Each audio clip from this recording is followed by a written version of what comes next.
একটি সবুজ বনে চার্লি নামে একটি চালাক কাক এবং ফেলিক্স নামে একটি ধূর্ত শেয়াল বাস করত। তারা তাদের বুদ্ধি এবং বুদ্ধিমত্তার জন্য বন জুড়ে পরিচিত ছিল, কিন্তু তারা তাদের চলমান প্রতিদ্বন্দ্বিতার জন্যও পরিচিত ছিল। একটি রৌদ্রোজ্জ্বল সকালে চার্লি যখন একটি ডালে বসেছিল, সূর্যের উষ্ণতা উপভোগ করছিল, ফেলিক্স তার চোখ দুটিতে দুষ্টুমিত জ্বলজ্বল করছিল। শুভ দিন চার্লি, তিনি একটি ধূর্ত হাসি দিয়ে বললেন। আমি সাহায্য করতে পারলাম না, কিন্তু আপনার দুর্দান্ত পালক লক্ষ্য করুন, তারা সত্যিই অত্যাশ্চর্য। চার্লি, যদিও ফেলিক্সের চাটুকারিতা সম্পর্কে সতর্ক ছিল, সাহায্য করতে পারেনি, কিন্তু কিছুটা গর্বিত বোধ করতে পারে। কেন ধন্যবাদ ফেলিক্স, সে সাবধানে জবাব দিল। আমি অবশ্যই বলবো, আপনার পশম আজকেও বেশ মসৃণ দেখাচ্ছে। ফেলিক্স হেসে উঠল, তার লেজ তার পিছনে ঘুরছে। আপনি খুব দয়ালু চার্লি, বলুন আপনি কি আমার সাথে বেড়াতে যেতে চান না? আমি এমন একটি জায়গার কথা জানি যেখানে আপনি সবচেয়ে বেশি স্বাদ পেয়েছেন। চার্লি এক মুহূর্তের জন্য ইতস্তত করলেন, প্রতারণার জন্য ফেলিক্সের খ্যাতি জেনে, কিন্তু সুস্বাদু বেরির চিন্তা লোভনীয় ছিল, তাই তিনি ফেলিক্সের সাথে বেড়াতে যেতে রাজি হলেন। যখন তারা বনের মধ্যে দিয়ে যাচ্ছিল, ফেলিক্স চার্লির বুদ্ধিমত্তা এবং করুণার প্রশংসা করে তার মোহনীয় আক্রমণাত্মকতা বজায় রেখেছিলেন।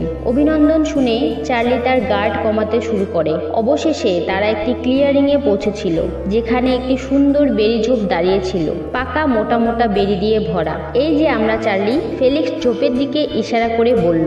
এই সুস্বাদু বেরিগুলিতে নিজেকে সাহায্য করুন, এগুলি সব আপনার। চার্লির চোখ আনন্দে প্রশস্ত হয়ে উঠল যখন সে ঝোপের দিকে ঝাঁপিয়ে পড়ল এবং বেরিগুলি কাটা শুরু করলো। সেখানে সত্যি সবচেয়ে মিষ্টি ছিল যা তিনি কখনো খেয়েছিলেন। তার উপভোগের মধ্যে হারিয়ে যাওয়া চার্লি ফেলিক্সকে প্রতিটি ক্ষণস্থায়ী মুহূর্তের সাথে ঘনিষ্ঠভাবে লক্ষ্য করতে ব্যর্থ হয়েছে। চার্লি যখন একটি চূড়ান্ত বেরি নিতে যাচ্ছিল, তখনই ফেলিক্স ধাক্কা খেল। তার চোয়াল চার্লির লেজের পালক থেকে ইঞ্চি ইঞ্চি দূরে সরে গেল। আহা, ফেলিক্স জয়ধ্বনি করে বলল, তোমাকে ধরে ফেলেছি চার্লি, তোমার লোভ আবারও তোমার সাথে বিশ্বাসঘাতকতা করেছে। ফেলিক্সের আকস্মিক আক্রমণে চমকে উঠল চার্লি, বিপদে তার ডানা ঝাপটায়। এর মানে কি ফেলিক্স? আমি ভেবেছিলাম আমরা একটি আনন্দদায়ক হাঁটার উপভোগ করছি। ফেলিক্স হাসল, দুষ্টুমিতে তার চোখ জলজল করছে।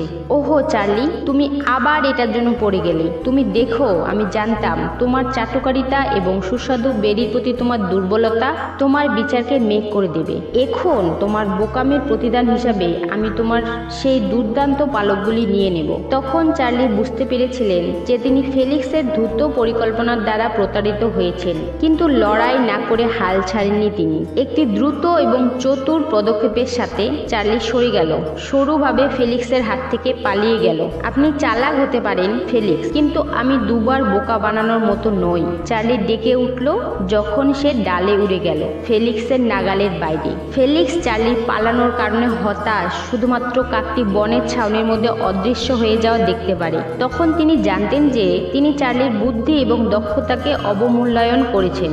সেই দিন থেকে চার্লি এবং ফেলিক্সের প্রতিদ্বন্দ্বিতা চলতে থাকে, কিন্তু একে অপরের চতুরতার জন্য একটি নতুন সম্মানের সাথে।